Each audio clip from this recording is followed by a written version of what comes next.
Olá Floripa, olá Brasil, olá mundo, eu estou aqui André Patunas e este é o programa Vida Inteligente, trazendo mais uma vez nosso amigo Rogério de Freitas, né? Tem mais um nome, Rogério de Almeida Freitas, mais conhecido por Jean Val Elan, e vai nos falar hoje sobre um tema da minha terra, né? Sobre os céus da Grécia. Um livro dele pediu, eu escolhi o tema, achei muito adequado, né? E muito interessante. Eu sou bem curioso, então vou atiçar aqui para saber que tipo de conversa que ele teve sobre os céus da Grécia, né, com alguns dos meus patrícios. E aí, Elan, como é que você está? Tudo bem? Tudo em paz, alegria enorme retornar aqui ao convívio. Prazer é todo nosso aqui receber você, um amigo de tantos e tantos anos, né? Grande ligação nós temos nos nossos corações, isso é que importa. Isso é muito bom, isso é muito bom. E que bom seria se tudo fosse assim, né? Esses pequenos momentos assim que a gente fala de assuntos espirituais, espiritualistas, holistas, altruístas, isso é bom porque cria uma egrégora favorável não só a nós, mas ao local onde a gente está, a cidade onde a gente está, o país que a gente está. Então isso favorece o astral, favorece esses outros níveis para nós, a maioria de nós invisíveis. Isso é bom e a gente sabe que muita gente faz isso nos seus locais, né? Você sabe que eu acho que é isso que nos faz humanos? Porque o resto dos animais também fazem. Perfeitamente. Nós, além de fazermos tudo que os nossos irmãozinhos fazem, fazemos isso também. Mas você tocou num assunto que é interessante, porque com as redes virtuais, que todo mundo fala mal das redes virtuais, mas se elas forem bem utilizadas, é um grande veículo de comunicação, né? Então a gente recebe esse tipo de vídeos, recebe mensagens, tudo. O comportamento dos animais, por exemplo, né? A fidelidade dos animais, o amor dos animais. Dizem que os animais eles não têm essa capacidade, eles apenas reproduzem o que o humano faz. Ele dá de volta aquilo que ele recebe. Eu não sei. Algumas raças pensam que sim. E é isso que os estudiosos têm dito. Ótimo, então pode ser. Mas de qualquer forma, são exemplos, né? Os animais nos dão grandes exemplos, dizem que eles não raciocinam como a gente, tudo isso aqui, mas nós temos grandes exemplos do comportamento de animais. Você vê quando um animal é atropelado, o outro fica do lado até que alguém recolha. Parece que é um luto, né? O elefante, que ele vai embora para não atrapalhar os seus. Então são tantas lições que você está falando de nos tornar humanos. O humano tem grande exemplo nos próprios animais, né? Que seria uma cadeia, nem sei se isso é real ou não. Dizem que seria um estágio mais baixo, não, porque são níveis, né? O hominal, animal. Não há nada melhor do que. São níveis, você bem disse. Então é isso, então tá aí. Mas, como o Elan falou, tá tudo para nós aí, é um aprendizado, basta a gente saber observar, basta a gente saber discernir, basta a gente querer aprender as lições que a vida nos dá diariamente, né, a todo momento. Penso que sim. Antes de chegar na Grécia, falando ainda de animais, algo que me apaixona nisso, eu vou só instigar aqui para o nosso telespectador se recordar disso e um dia estudar, e a gente vai para a Grécia. Você sabe o que mais me espanta nessa história toda é evolutiva? Das quase 15 milhões de espécies que existem na natureza terrestre, seres vivos, organizados, com seu genoma que determina a espécie, apenas 4 conseguem produzir grandes comunidades.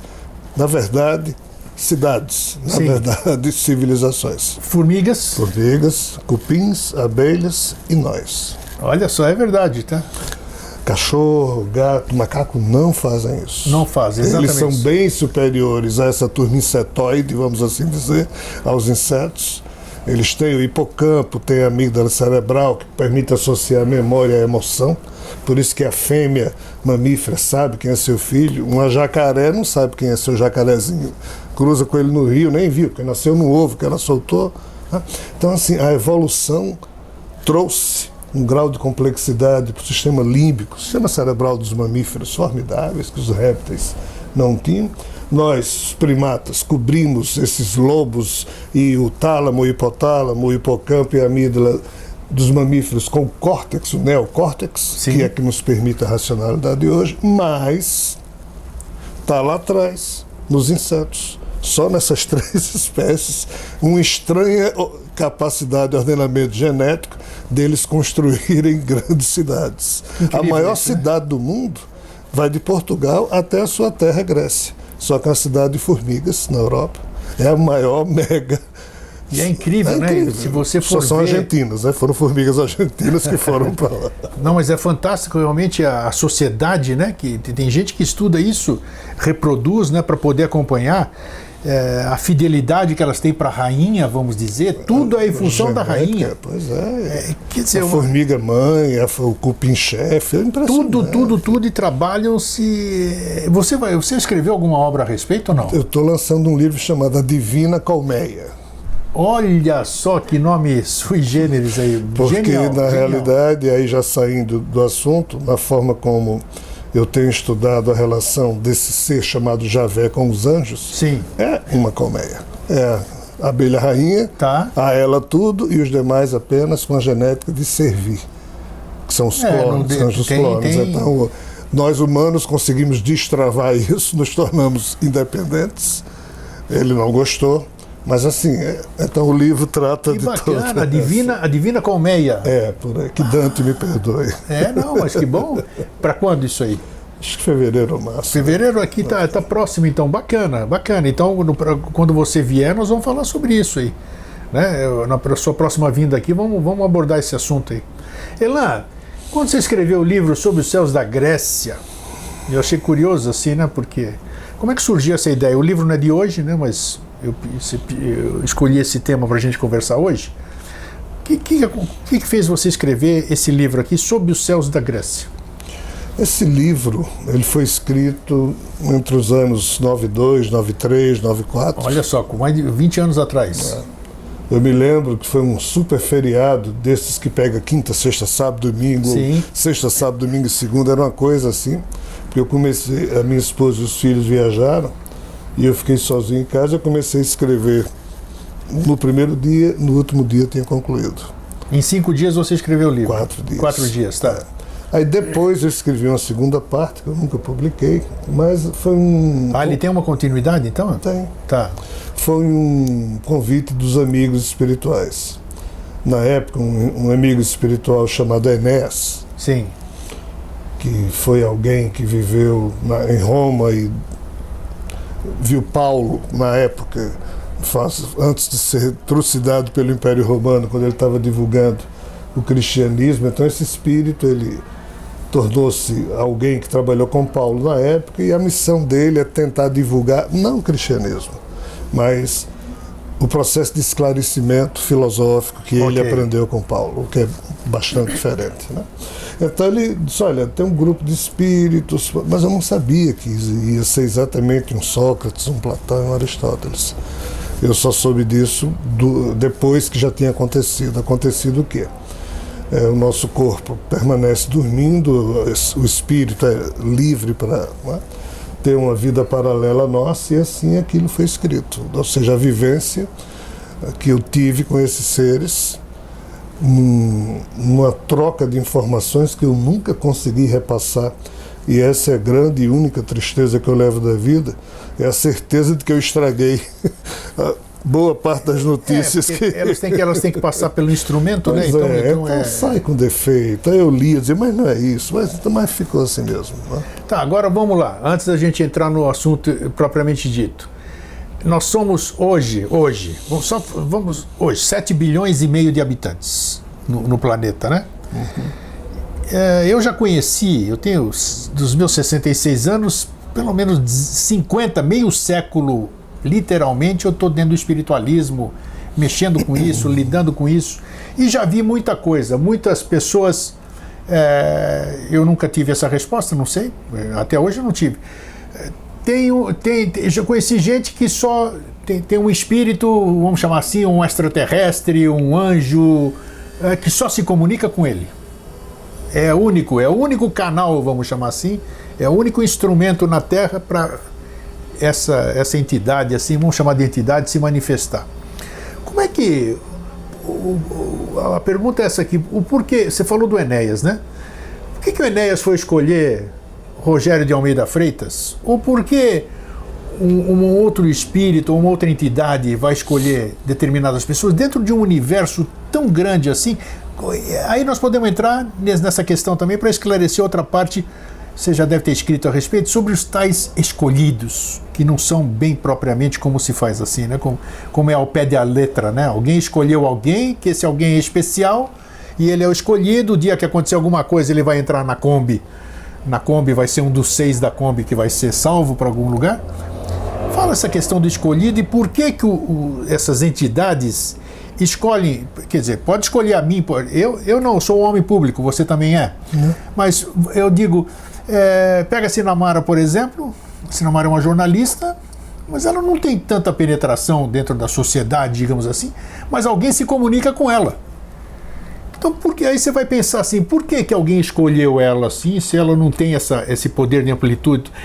Você é capaz de me dizer qual é o critério que essas entidades têm para escolher alguém aqui como instrumento? Posso tentar. Posso tentar, sim. Apesar de que o que aparentemente aconteceu e acontece comigo não deve servir de exemplo para muita coisa.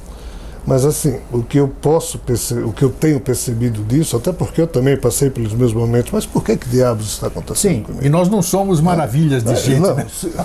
Eu tenho um privilégio, eu tenho a qualidade de saber que eu tenho uma imensidão de defeitos. Perfeito. Até hoje estou atrás de descobrir essa que é a questão, exatamente. Essa é a única qualidade que eu acho que eu tenho. Então, assim, na convivência com os espíritos, eu fui percebendo que não há essa questão de escolher fulano. O que acontece é o seguinte, às vezes há uma necessidade de um planejamento espiritual, de tentar semear luzes. Qual é a função da espiritualidade? É acender, é colocar placas luminosas ao largo da estrada da vida, para que quem quiser leia, quem quiser observe, também quem não quiser vá na velocidade que desejar, ainda que a direção não seja tão segura assim. Mas a espiritualidade ela não é invasiva, dizer, Rogério, olha, não, ela tenta colocar na estrada de Rogério. Então, assim, ela escolhe pessoas capazes de produzir essas luzes junto com espíritos. Tá, mas nunca é só um. Sim, mas como é que... O que chama atenção? O que chama atenção? Não é aqui, é antes. Antes do nascimento. Antes. Não é o que eu estou vibrando aqui, não é que eu estou com uma luzinha. O nível de fofoca, da afinidade de fofoca entre amigos espirituais. Tá. Digamos, 10 amigos estão conversando, aí recebe a visita de alguém mais evoluído que os 10, diz, olha, será que vocês não podiam se encarregar de fazer isso aqui lá numa cidade do interior da Itália? Aí a turma se organiza, tenta nascer todo mundo junto. Aí quem conseguir, em nascendo na condição humana, ofertar possibilidades de ser instrumento para que um espírito trabalhe com ele, quem conseguir ofertar isso, ainda que inconscientemente, aquele passa a exercer essa função de escolhido. Mas não é um escolhido. Na verdade, é uma autoconvocação, né? E são vários para ver se um funciona. Porque não é fácil assumir um corpo animal para o psiquismo espiritual. Tá? Então, assim, o mais normal é isso aqui. Agora, existem sim situações em que há uma escolha cirúrgica sobre os ombros de um espírito que, por ele já ter desenvolvido tais ou quais tarefas no passado, ou por possuir responsabilidade kármica frente a certos acontecimentos, esse aqui vem, ainda que ele não consiga cumprir, mas ele vem com um mandato mediúnico e aquilo ali é com ele. Se ele vai conseguir realizar ou não é uma outra história. E tem ainda um terceiro grupo de escolhidos que aí transcende a espiritualidade e vai para a questão da mitologia, onde entra esse Javé. Por exemplo, Enoque, ao ser escolhido por Javé, para ser o representante dele junto aos seres humanos, tem hora que Enoque diz, mas por que você me escolheu e me atormenta desse jeito? Ou seja, por que você atormenta os seus eleitos? Né? É um terceiro grau de escolha. Então, assim, no geral, a gente pode ver esses 3 grandes grupos. O mais comum aqui na Terra é o primeiro. É a chamada tentativa de um grupo, encarnam 20 para ver se um consegue servir de porta-voz no sentido de uma ideia da espiritualidade conseguir se fazer escutar no mundo através da boca ou da escrita de alguém. E ainda, você acha que vai levar, nós temos ainda muito tempo como é que se diz, demora ainda muito tempo para esse tipo de comunicação ser dessa forma ainda?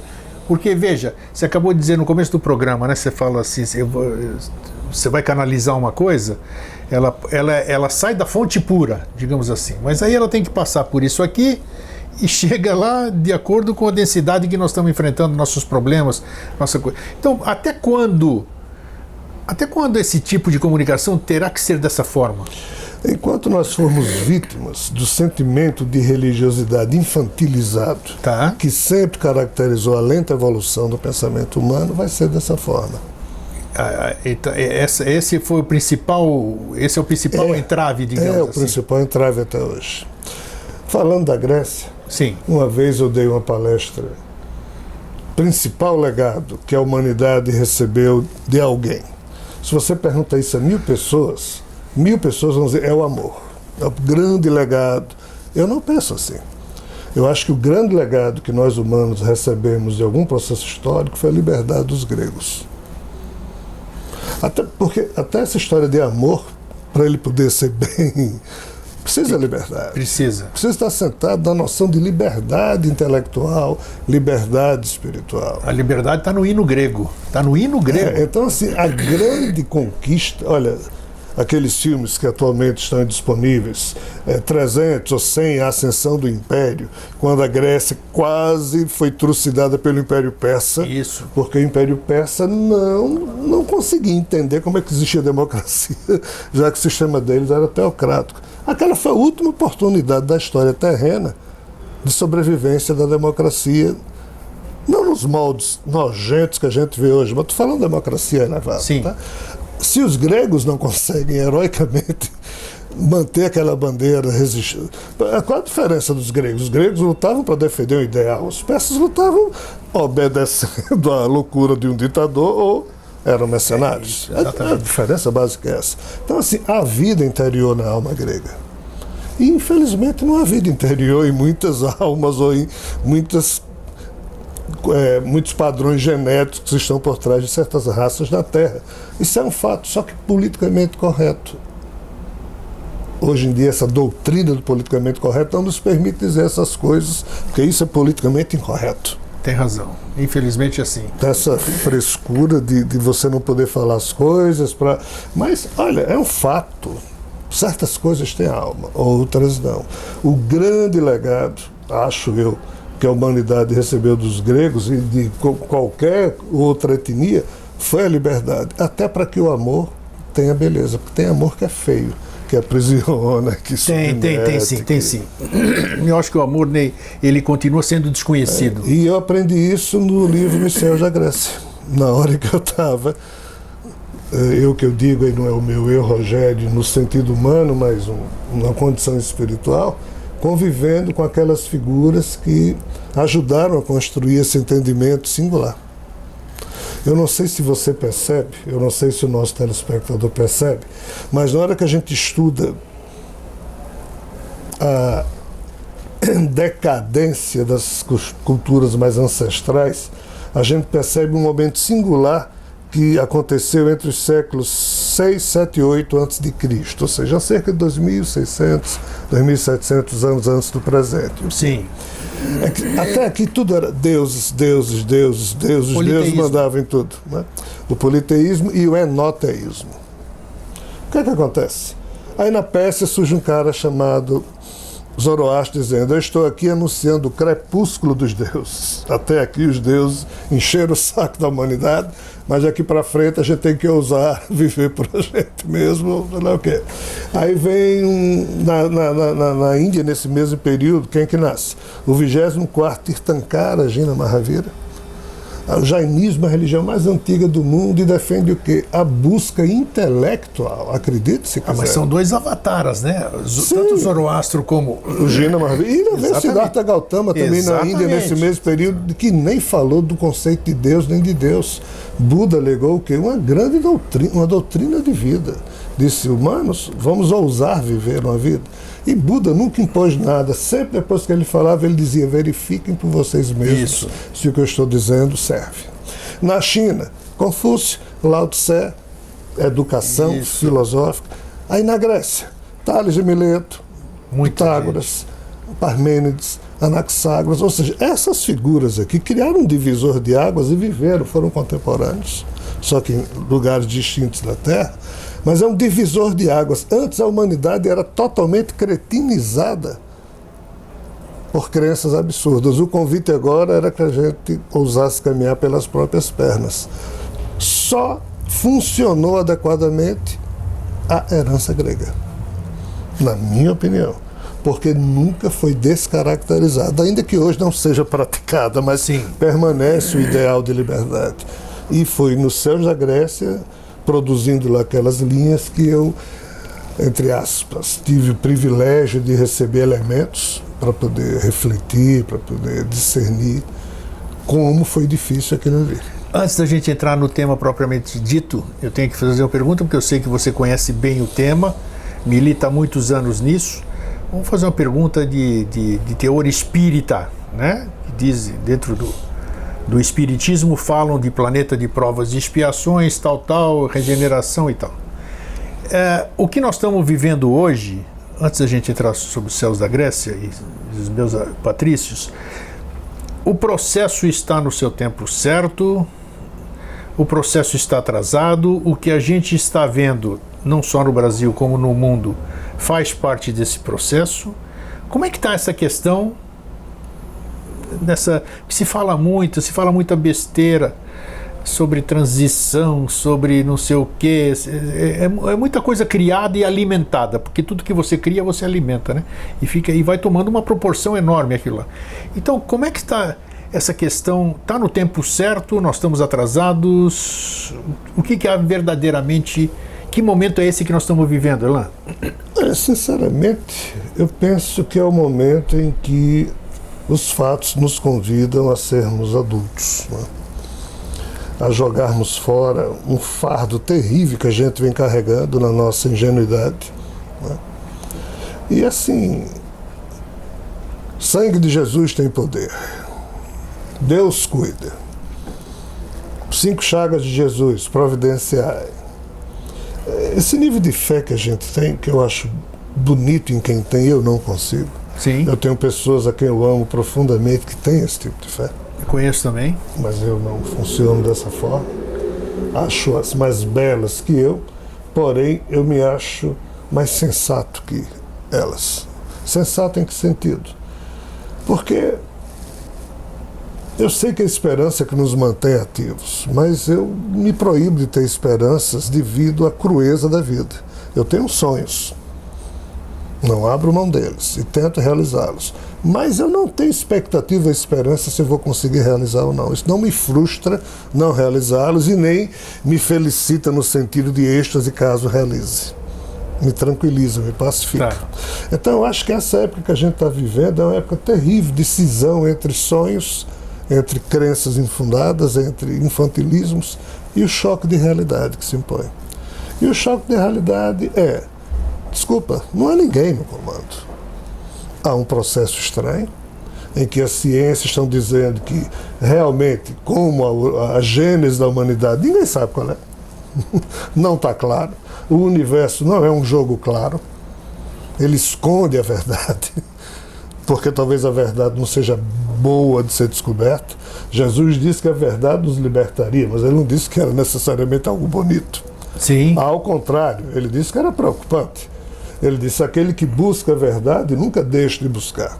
E de tanto tentar, um dia vai encontrá-la, mas ao encontrá-la, se perturbará. Perturbar-se-á, é assim que ele diz. Ou seja, estranhamente, Jesus diz isso no Evangelho de Tomé, que quando você se defronta com, entre aspas, a verdade, você se assusta.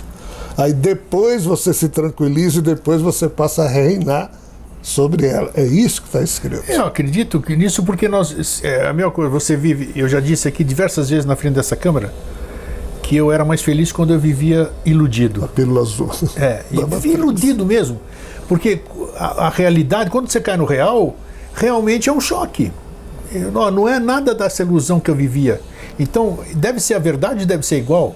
Puxa vida, a verdade é isso? Pô, eu preferia viver na mentira, então eu volto para lá. Tudo que eu sei nesses 58 anos de vida, que segundo minha mãe eu tenho, né, O que eu sei da verdade é que eu não a conheço. Agora, sei que não é verdade muita coisa do que os humanos acreditam que é. Isso é, com toda certeza. Então, isso eu lido com espíritos, lido com amigos de fora, isso tudo dá uma amplitude maior à vida. Sei que a existência é bela e generosa, a vida é o que cada um faz dela, Sim. Mas assim, o infantilismo religioso tem nos ajudado a manter-nos de pé, isso eu sei, não critico, mas não funciona mais uma certa parcela da humanidade.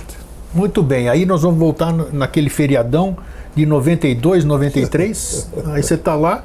Por que você acreditou, o que levou você a acreditar que o Enéas, né, ou seja lá quem era, o nome e tal, contatou, chamou Elan, Rogério, eu vou te apresentar 3 pessoas aqui que querem conversar com você e querem te passar algumas informações. Como é que você recebeu isso? Vamos lá, a turma está curiosa porque são leigos, as pessoas querem saber como é que se dá esse tipo de comunicação.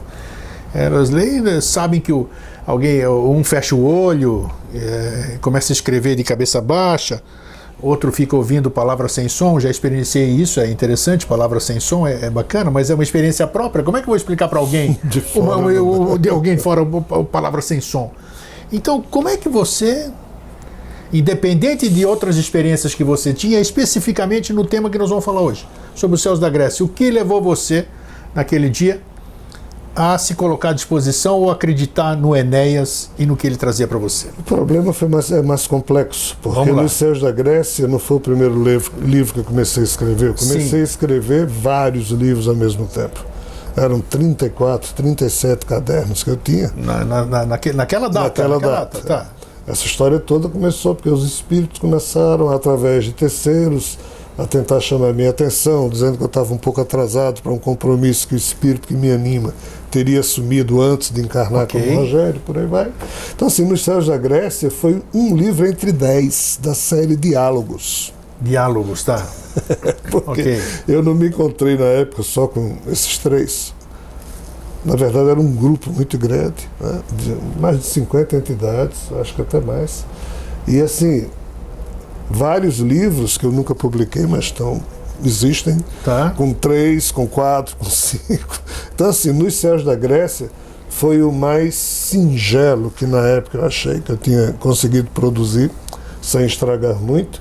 A parte que eu achei que eu podia ter estragado mais seriamente é essa segunda parte que eu nunca publiquei. Não publicou, tá? Mas então foi assim, é dentro de um contexto, tá?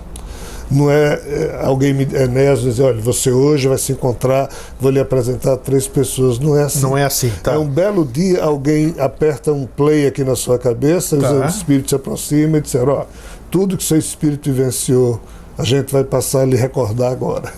Opa! Aí eu pegava a caneta e começava a escrever. Nessa época não tinha computador, né? Um amigo espiritual me envolvia, nós começávamos juntos a reproduzir tudo que tinha acontecido no encontro. É assim que aconteceu.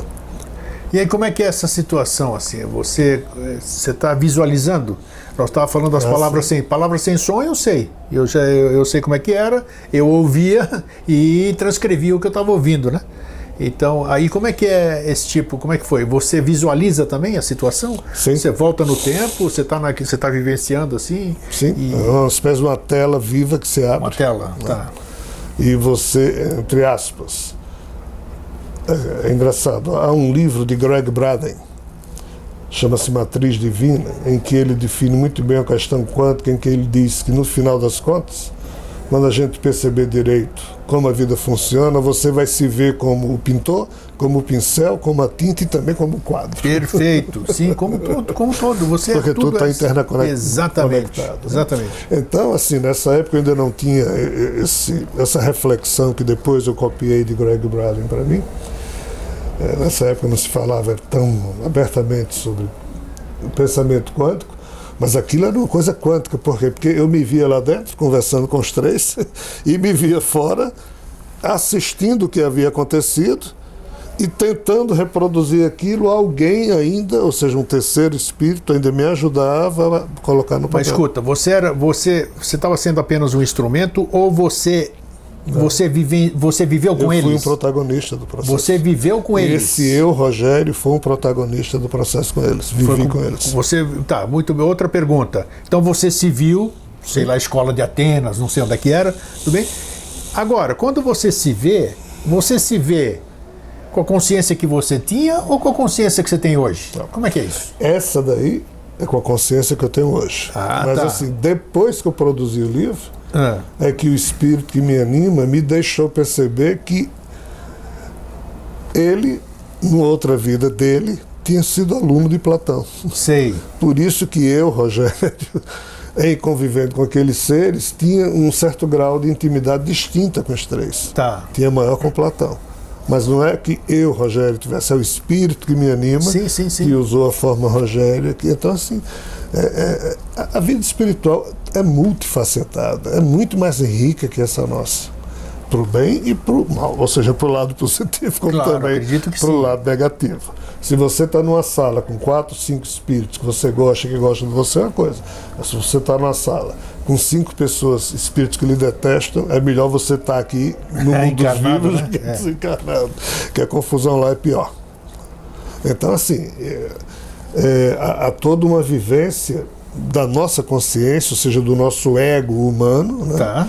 Mas também, às vezes, o ego espiritual, ou seja, a personalidade do nosso próprio espírito, que tanto pode assumir a dessa encarnação de Rogério, de outra que ele teve no passado, ele também. Espírito tem personalidade? Tem temperamento. Nunca me passou pela cabeça isso aí.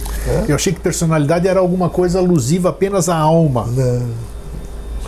Os espíritos simples e ignorantes, como no livro dos espíritos é dito que foram criados, eles vão evoluindo no caso desse universo, na medida em que os reinos existenciais de cada planeta vão propiciando condições para tanto. Então, aqui a gente entende como reino vegetal, animal, hominal. Então, a mônada, o espírito, vai evoluindo aí, rondas e mais rondas existenciais, milhões de anos. Então, o psiquismo, como Divaldo Franco e Joana de Ângeles dizem muito bem, no reino mineral o psiquismo dorme. No reino vegetal ele desperta sob a forma de sonho, no reino animal ele se molda em termos de instinto e no reino humano ele se racionaliza. Né? Então essa lenta evolução do psiquismo, na verdade significa o quê? O espírito vai colecionando convenções mentais ou estados mentais íntimos, como dizia Jung, o psicogrande. Tá. E esse espírito vai se enriquecendo até que ele consegue chegar nos mamíferos e através da experiência de uma fêmea mamífera segurando seu filho, ele consegue, o espírito, sentir aquilo que é a ocitocina, que é um hormônio que produz, né, a possibilidade da gente sentir amor, que é o que os mamíferos fazem. Né? Então, assim, o espírito ele vai colecionando e vai, dependendo do livre-arbítrio dele, administrando isso de uma forma mais rica ou mais simplória. Então, um espírito, observe, ele não tinha identidade nenhuma, que ele era simples e ignorante, mas quando ele chega no reino humano, ele começa a ter identidades. Identidades no sentido de ele ser senciente, ou seja, ele achar que é alguém. Enquanto ele era só um inseto, um gato, um cavalo, talvez ele não se achasse ninguém. Mas evoluiu para o reino humano, ele pensa que foi a primeira encarnação dele como José. O espírito morreu, encarna de novo como João, aí ele já tem duas convenções mentais guardadas nele. É igual um ator. Sim. Que faz 50 novelas. Personagens. O nosso espírito funciona mais ou menos assim. Qual o drama?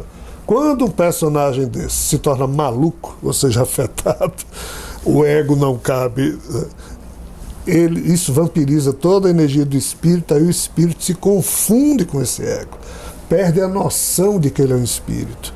Aí ele está, entre aspas, ferrado, porque o ego, que é só um corpo material, um espírito não tem sexo, um espírito não tem que evacuar, um espírito, mas aí na hora em que ele perde essa noção, ele passa a se confundir com o corpo material. Aí se você morrer viciado em pudim... Aí ele começa a ter fome, ele começa a ter Você vício. chega na espiritualidade louco atrás de pudim. Se você é viciado em sexo, você chega na espiritualidade atrás de sexo e você nem tem mais um corpo com sexualidade para expressar. Olha só, bom, ótimo, tudo isso aqui que a gente está conversando é ótimo porque para ficar mais inteligível como é que é o mundo, vamos chamar assim, dos espíritos. Se você conversou com Sócrates, Platão, né? E Aristóteles, 3 personalidades fantásticas. Primeira pergunta, antes da gente entrar na questão do livro em si. Esses seres não reencarnaram? Não. Por que eles não reencarnaram? É estúpido, mas não. Eu fiquei muito impressionado. Eu não me encontrei só com esses 3. Claro, mas... Eu me encontrei, como eu falei, uns 50 e poucos Isso, personagens. você falou. Tinha muitos chamados os pré-socráticos. Tá. Aquela turma que, como eu disse, encarnou nesse período e produziu uma coisa fantástica. Nossa, na Grécia, incrível. chamada filosofia, que não existia em canto nenhum.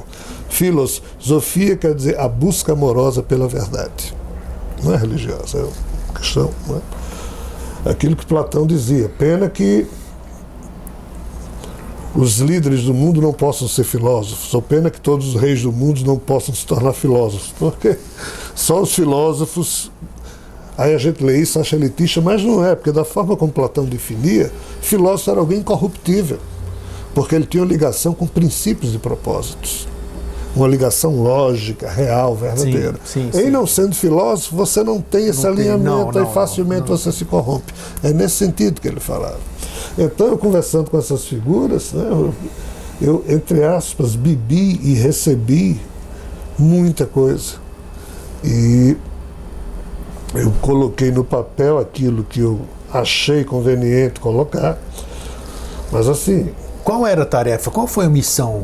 Por que eles mandaram você colocar no livro e o conteúdo do livro serviria por quê para a humanidade? O que traria para nós?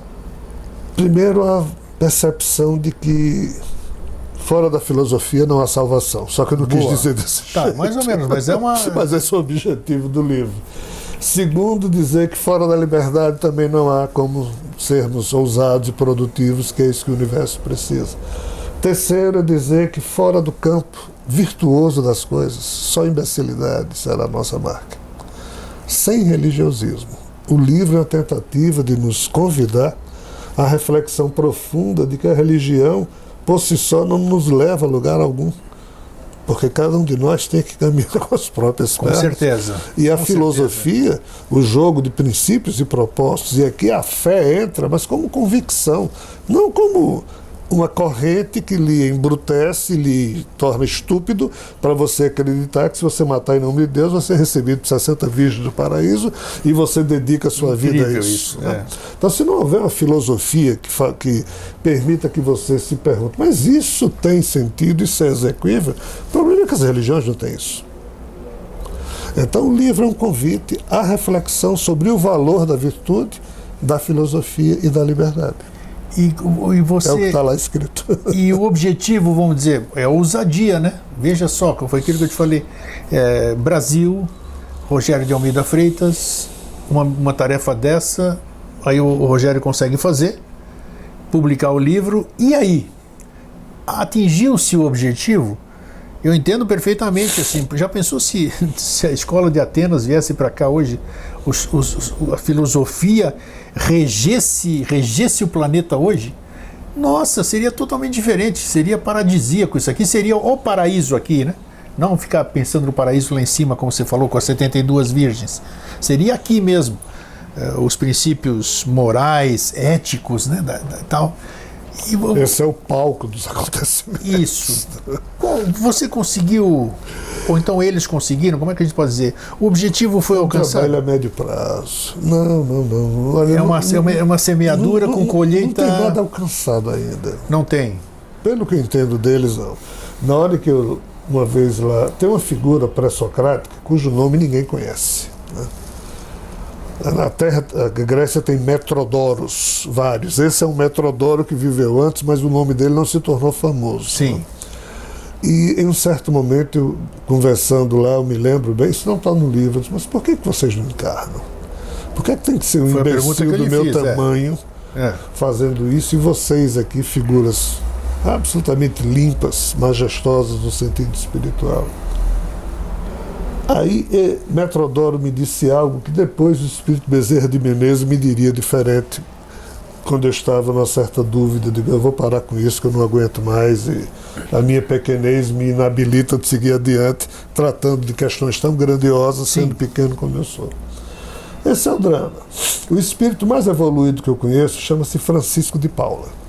Francisco de Paula. Só que Francisco de Paula atingiu uma doçura tão grande que, se ele encarnar com uma missão espinhosa de produzir luzes entre os homens, ele é tão já evoluído que perdeu a noção de malícia. Então imagino que alguém viver nesse mundo sem ter a noção de malícia. Ele é enrolado por todo mundo. Ele não consegue fazer nada. Então, como Jesus dizia, no trato das coisas com o mundo e com os homens, é imperioso sermos astutos e prudentes como as serpentes, mansos e inofensivos como as pombas, né? Então a turma que já perdeu, já evoluiu e não consegue mais ter essa prudência porque já são tão bondosos. Então, assim, alguns dos filósofos pré-socráticos padecem desse defeito, são muito evoluídos. E não encarnam novamente. E vão encarnar, mas não nessa circunstância maluca que a gente tem vivido nos últimos 200, 600 anos. Estão vindo agora. Tá. Lá atrás eles me disseram, dependendo de como a tal transição planetária se passa, nós vamos começar de novo a repetir o que fizemos na Grécia há 2.600. Puxa, seria muito bom, né? Seria maravilhoso. Por quê? Porque tem que ser num mundo já sem grandes germes de corrupção. A corrupção ferrou com tudo. Continua ainda, né? Não tem dúvida. Estamos no auge disso. Né? Nos meus 7 anos, quando eu fui fazer a primeira comunhão, quando eu me ajoelhei como aluno marista, o padre, diga seu pecado. Isso não tem pecado. Não tem pecado. Eu digo, não tem. Isso era quinta-feira. A missa ia ser domingo de manhã. Minha família já tinha tirado aqueles retratinhos da gente segurando vela. Isso. E eu lá de cara, se eu não arranjar um pecado aqui, eu vou levar uma surra. Vai apanhar, claro, tem que ter. A minha primeira corrupção, fiz ali na hora, disse, me lembrei do pecado. Aí o padre disse, qual é? Eu disse, eu estava jogando futebol e disse um palavrão. Disse, qual é o palavrão? Eu disse, merda. Disse, pronto. Isso, claro. Eu fui corrupto. É só rindo mesmo, né? Eu fui corrupto. A gente começa a se corromper. Claro. Em coisas que a gente...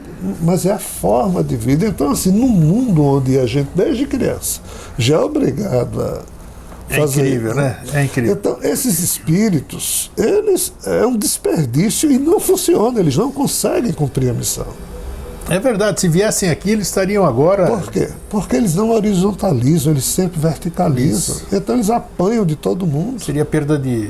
Ninguém vai ajudar eles a publicarem os livros. Nada. A religião quer que você reafirme tudo. Quando você começa a questionar diferente, é pedrada. Turma hoje fala de Allan Kardec. Mas Kardec, quando ele começou a produzir os livros, era uma sociedade dominada pelo catolicismo e pelo protestantismo. Sim. Apanhou de todo jeito. Aí os primeiros espíritas, que foram ex-católicos e ex-protestantes, que já trouxeram os vícios dessa religião para o espiritismo. Né? Então as coisas funcionam desse jeito. Então, espíritos nesse nível dos pré-socráticos, que são figuras realmente singulares. São figuras que conseguiram reunir neles próprios um circuito de produção. Quer dizer, foram realmente emissários especiais. Sim. Que foram alocados num determinado lugar, numa determinada época. E fora do contexto religioso. Isso que é mais. Esse que é o X da história. Agora eu tenho uma curiosidade que você nunca pensou que alguém fosse te perguntar isso. E agora eu vou te perguntar. Se é saia curta, como dizem, saia justa, né? Você falou com Sócrates.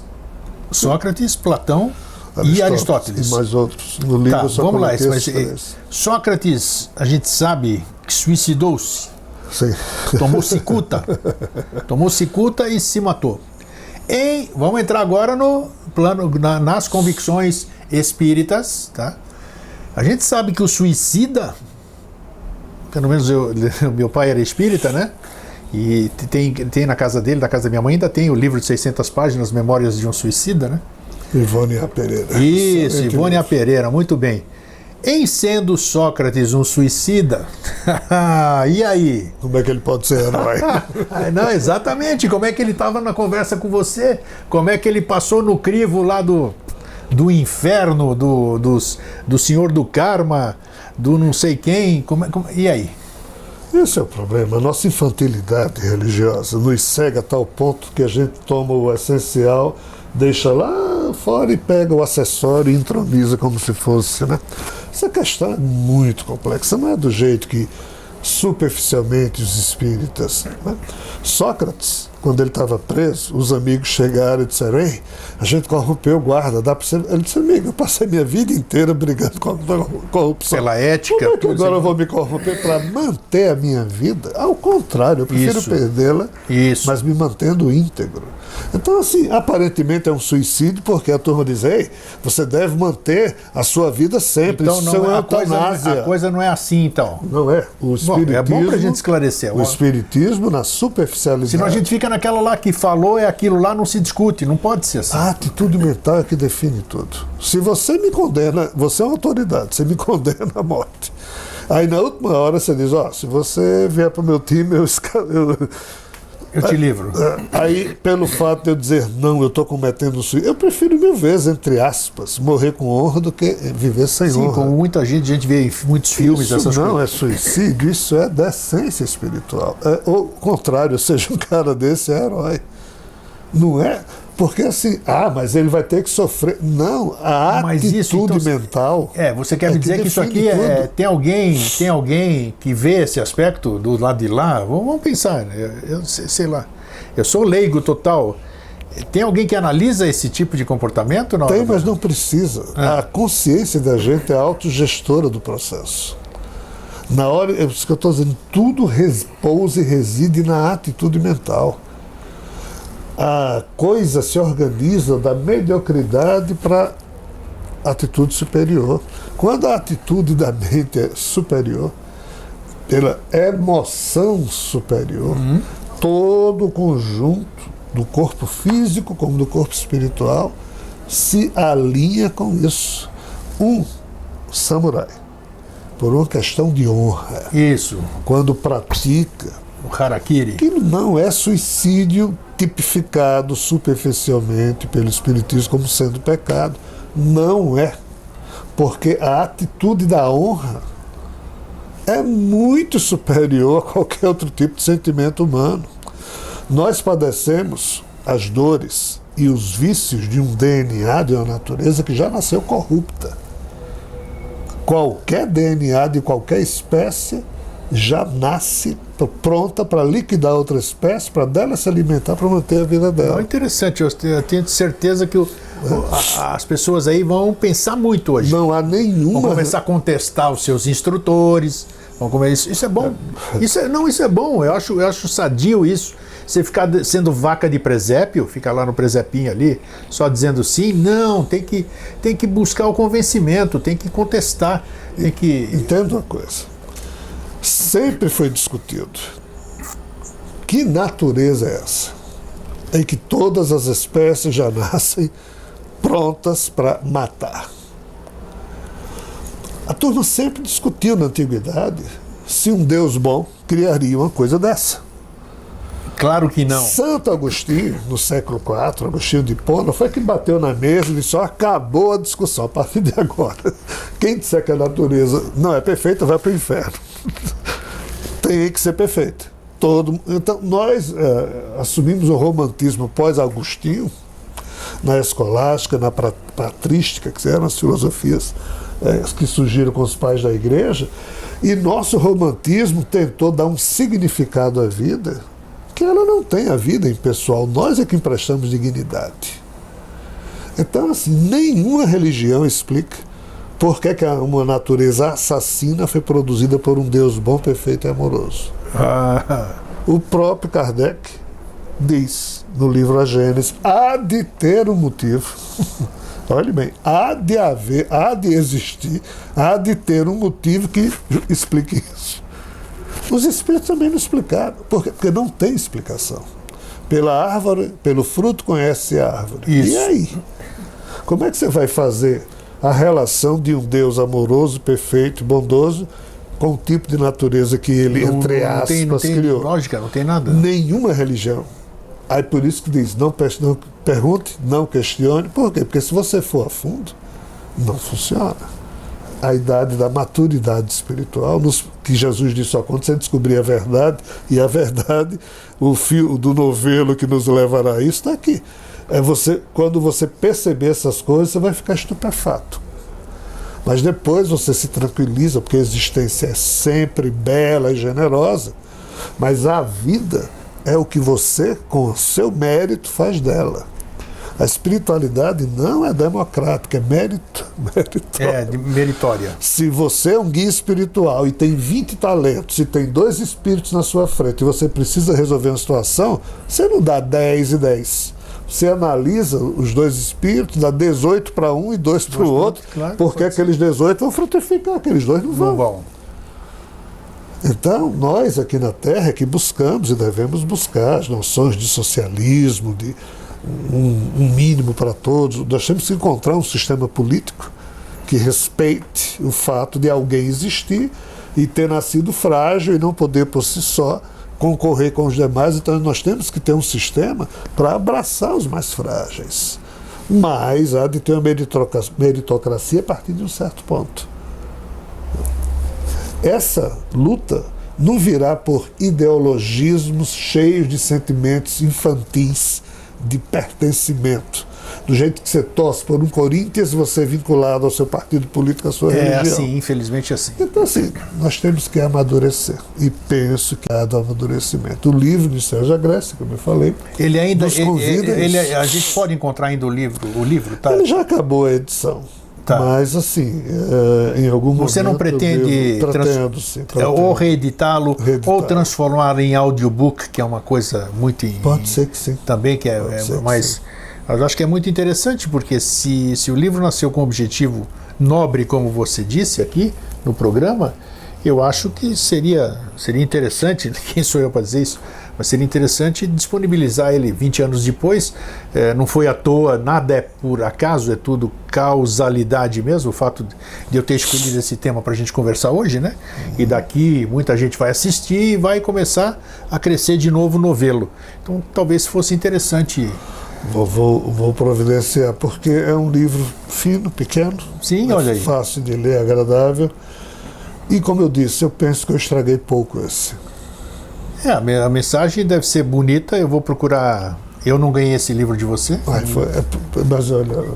Não é, porque eu já ganhei muito livro seu, mas só que esse não sei porquê, talvez não tenha sido todos os encontros que a gente teve nesses... Era mais ufologia. Exatamente. Então, esse livro passa por... Mas eu teria muito interesse em ver a mensagem dos meus conterrâneos, né, sobre esse aspecto. Esse livro ele foi lançado fora do Brasil, em português. Eu não me lembro se na África, em Portugal. Eu acho que eu tenho alguma coisa. Eu vou trazer um exemplar para você dos antigos que eu tenho. Ótimo, vai ser bom.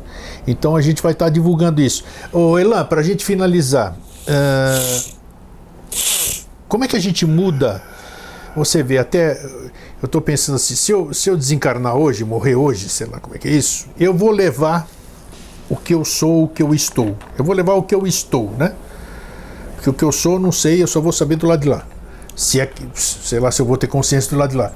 Em assim sendo,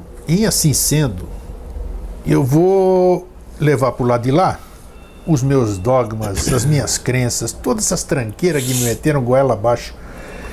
O processo não se torna mais difícil, porque eu não vou acordar do lado... Imagino, campo do achismo, campo da conjectura, eu não vou acordar do lado de lá, vamos dizer, diferente. Agora eu já sei tudo, que legal, estou sem peso, emagreci.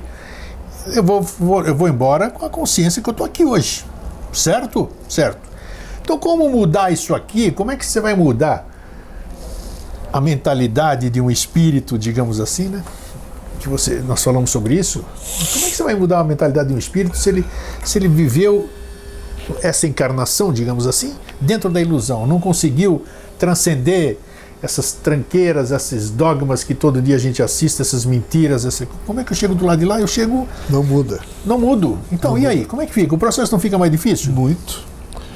Eu tive o privilégio nessa vida, desse corpo, já morrer 2 vezes. Tá. Pena que eu voltei. Eu acho que você me contou, num dos programas você contou uma experiência. Mas assim, o que é nítido para mim é algo que eu já tinha percebido antes de desdobramentos, mas que com as 2 paradas cardíacas ficou mais acentuado. Essa consciência aqui que eu tenho de Rogério, essa que você tem de Eustáquio, se o corpo da gente morrer, ela é ininterrupta, ela continua. Sim. Esse corpo cai, mas algo de Rogério, algo de Eustáquio, do jeitinho que a gente era no 1 minuto atrás, continua, como você bem disse, com todos as coleções estranhas de conceitos, de preferências, de dependências que nessa vida, né? E é assim que a gente entra na espiritualidade. O que é que eu fiz na minha vida? Há muito tempo atrás eu li o Bardo Todol, que é o livro tibetano dos mortos. Sim. E eles têm uma disciplina chamada Poa, ou Poa, que é a arte de morrer bem. E eles dizem que essa disciplina é algo simples, que você deve. Essa disciplina parte do princípio de que o último pensamento que o ser humano tem antes de morrer define o modo como ele entra na espiritualidade. Olha, interessante, tá.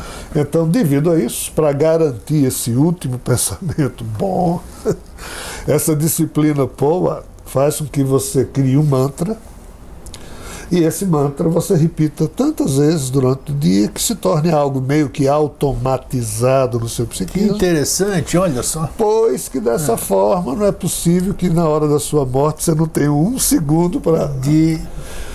Eu li isso, achei interessante, mas eu não sou dado a maiores questões religiosas. Nunca fui. Estudo, gosto, mas não. Meu sentimento não é de religiosidade.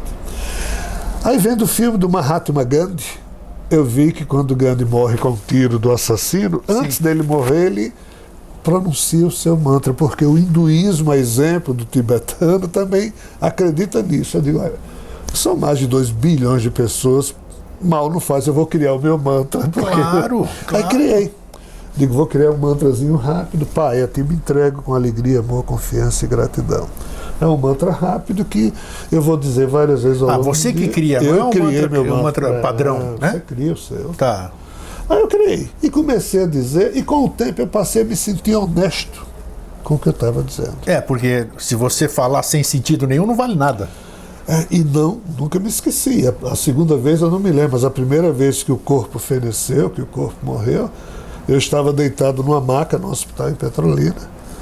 E eu tinha acabado de dizer a mim mesmo, pai, eu te me entrego. Quando eu me vi, já era. E olha, eu não sei se é só, obviamente é todo um contexto, mas assim, o sentimento que você tem ao chegar lá, você leva todo o amor que sente por pai, mãe, esposa, filhos, amigos, aquilo tudo está ali com você. É muito forte, mas quando você começa a perceber o que está lá, o sentimento de pertencer àquilo é muito superior ao conjunto. Então você se desliga disso aqui. Você não quer voltar. Não é o fato de você não amar. A maioria das pessoas que teve experiência próxima da morte diz que é isso, que não queria voltar, não.